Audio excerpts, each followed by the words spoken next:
And this week, the city of Toledo reached record homicide numbers this year. And while community leaders throughout the city have spoken out and hosted demonstrations against it, I spoke with one leader who says the community has to do their part as well. Even if you don't live where most of the crime is, you should be doing something. These homicides, Aralana Alexander, CEO of H.Y.P.E LLC, says are not just a Toledo issue.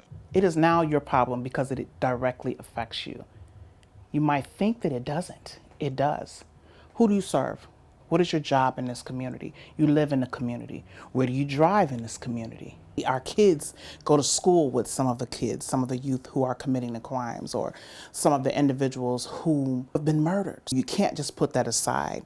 I think that we should come together as people who want better for our community, for society, to figure out what the real problem is. And it's more complex than just saying teens, guns, and gangs. Alexander notes social media and values definitely play a part. Viral videos typically don't mention safe and smart conflict resolution. While several anti-violence movements have happened throughout the city, Alexander understands everyone's frustration with the lack of change.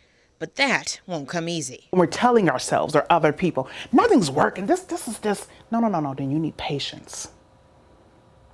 Because this behavior, these homicides in Toledo, they didn't happen overnight. Supporting local movements by donating your time, money, or sharing details and attending the anti-violent events all help the community in some way.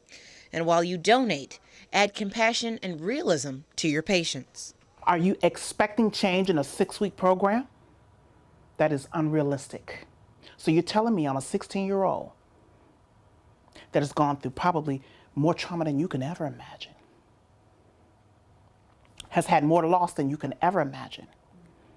And you're telling me you give me the 6-week program and I'm supposed to not recognize what happened to me 16 years ago? No way. Though Toledo's homicides have reached record numbers this year, Alexander says the community shouldn't discount the work that's already been done. Don't assume some change isn't already happening and teens aren't putting themselves in better situations. How do we know they're not taking it, right? Is that something we're assuming, right? Have we given them the resource? How about I give you this resource, but yet I send you back to the same community? If there's no change around the problem, how can anyone expect the problem to change without help from the community?